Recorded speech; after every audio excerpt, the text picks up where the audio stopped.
பேரவைத் தலைவரே, நாங்கள் இப்போ நாங்களும் கடந்த இதே இடத்துலலாம் உட்காந்து சொன்னேன். நாங்கள் கரும்பு விலை அறிவித்து விட்டு அடுத்த பட்ஜெட்டில் நாங்கள் கரும்புக்கு டன்னுக்கு 4000 ரூபா கொடுப்போம்னு இதே இடத்துல இருந்து அமர்ந்து தான் நான் சொன்னேன். இடைக்கால பட்ஜெட்டு தயாரிக்கும் போது அவர் செங்கோட்டையன் அப்போ இல்லை நிற்கிறேன், அப்போ ரிசைமெண்ட்டார் எம்எல்ஏ நிற்கிறேன், அப்போ ரிசைமெண்ட்டார். அப்போ இல்லை 4000 ரூபா கொடுப்போம்னு சொல்லி அந்த இடத்துல உட்காந்து அறிவித்தேன்.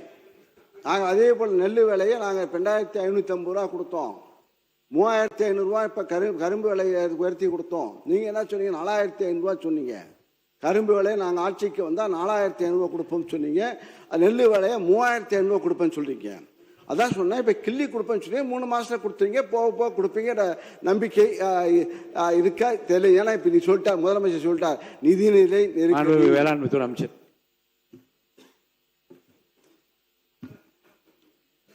இருந்தாலும் புள்ளி ஓரமா சொல்லணும். மாண்புமிகு பேரவைத் தலைவர் அவர்களே, கடந்த ஆட்சியில் நெல்லுக்கு 2500 ரூபாயும் கரும்பிற்கு 3500 ரூபாயும் உயர்த்தி தருவதாக அவர்களின் தேர்தல் அறிக்கையில் தெரிவித்திருந்தார்கள். எனினும் கடந்த 5 ஆண்டுகால ஆட்சியில் நெல் மற்றும் கரும்பிற்கான ஊக்கத்தொகையினை அவர்கள் தேர்தல் அறிக்கையில் தெரிவித்தவர் ஒரே ஆண்டில மட்டும் அவங்க உயர்த்தவே இல்லை. நெல்லுக்கான ஊக்கத்தொகை சாதாரண ரக நெல்லை பொறுத்தவரை 2021-22 ஆண்டில் ஒன்றிய அரசால் அறிவிக்கப்பட்ட குறைந்தபட்ச ஆதரவு விலையான 1940 ரூபாயுடன் ஊக்கத்தொகையாக குண்டால் ஒன்றுக்கு 75 ரூபாய் அறிவித்து மொத்தம் 2015 ரூபாய் வழங்கினார்கள். அதே 2022-23 ஆண்டில் ஊக்கத்தொகை எதுவுமே அவங்க உயர்த்தவும் இல்லை. அதே மாதிரி 2023-24 ஆண்டில் ஊக்கத்தொகையாக குண்டால் ஒன்றுக்கு 7 ரூபாய் மட்டும் உயர்த்தி 82 ரூபாயா ஊக்கத்தொகையா வழங்கினார்கள். அதே மாதிரி 2024-25 ஆண்டில் ஊக்கத்தொகையாக குண்டால் ஒன்றுக்கு 23 ரூபாயை உயர்த்தி 105 ரூபாயா ஊக்கத்தொகையா வழங்கினார்கள். 2025-26 ஆண்டில் ஊக்கத்தொகையாக குண்டால் ஒன்றுக்கு 26 ரூபாய் உயர்த்தி 131 ரூபாயாக ஊக்கத்தொகை வழங்கப்பட்டது. ஆனால் இந்த அரசு நம்ம மாண்புமிகு முதலமைச்சர் தலைமையில் பொறுப்பேற்ற நாள் முதல் இந்த 3 மாதத்தில் சாதாரண ரெல் நகை குண்டால் ஒன்றுக்கு 28 ரூபாய் கூடுதலாக உயர்த்தி ஊக்கத்தொகையை 159 ரூபாயை உயர்த்தியுள்ளோம். இதன் மூலம் விவசாயிகள் ஒரு குண்டால் ஒன்றுக்கு சாதாரண ரக நெல்லுக்கு ரூபாய் 2500 ரூபாய் இப்ப பெறுவார்கள். சன்ன ரக நெல்லை பொறுத்தவரை 2021-22 ஆண்டில் ஒன்றிய அரசால் அறிவிக்கப்பட்ட குறைந்தபட்ச ஆதரவு விலையான 1960 ரூபாயுடன் ஊக்கத்தொகையாக குண்டால் ஒன்றுக்கு 100 ரூபாய் அறிவித்து மொத்தம் 2060 ரூபாய் வழங்கினார்கள். இதே போல 2022-23 ஆண்டில் எந்த ஒரு ஊக்கத்தொகையும் அவர்கள் ஆட்சி காலத்தில் உயர்த்தவில்லை.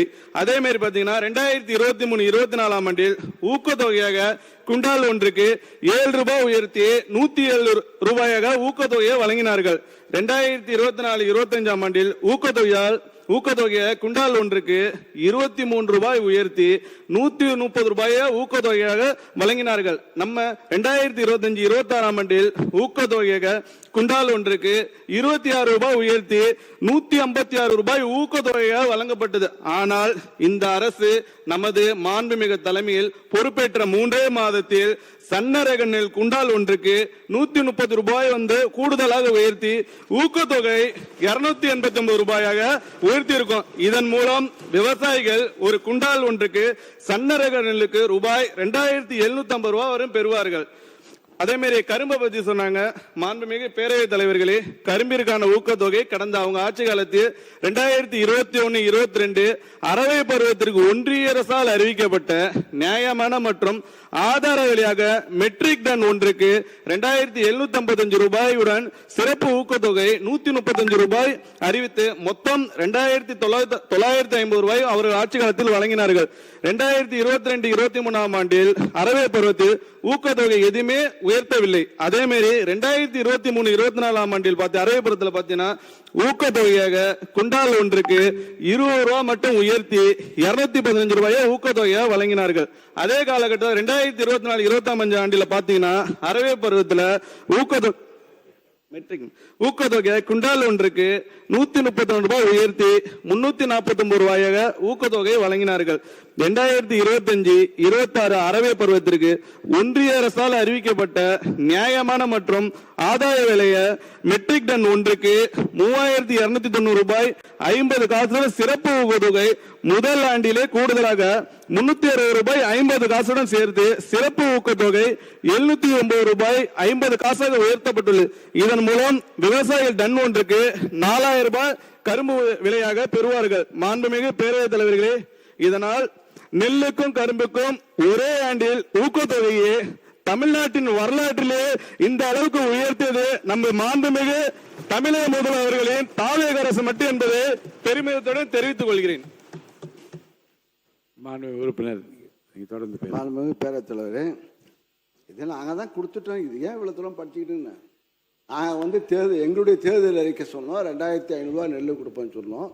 கரும்புக்கு 4000 கொடுப்போம் சொன்னோம். அது நாங்கள் எங்களுடைய ஆட்சி முடியும் போது 2555 சன்ன ரகத்தை நாங்கள் உயர்த்தி கொடுத்துருக்கின்றோம். படிப்படியாக கொடுத்தோம். நீங்கள் 3500 சொல்கிறீங்க. இப்போ நீங்கள் சொன்ன வார்த்தையில தான் இப்போ மக்கள் அதிகமாக நம்பிட்டாங்க விவசாயிகள். ஏன்னா முதல்வர் சொன்னார், நாங்கள் ஆட்சி நான் வேளாண் அடுத்த ஜென்மம் வந்தால் வேளாண் குடும்பத்தில் நான் பிறக்கணும். ஆக அந்த உணர்வு இருக்கின்ற காரணத்தால் விவசாயியாக பிறக்கணும் வேண்டும் என்று நினைச்ச உணர்வு இருக்கின்ற காரணத்தை இப்போ முதலமைச்சர் ஆன காரணத்தால் விவசாயிகளாம் நம்பிட்டாங்க.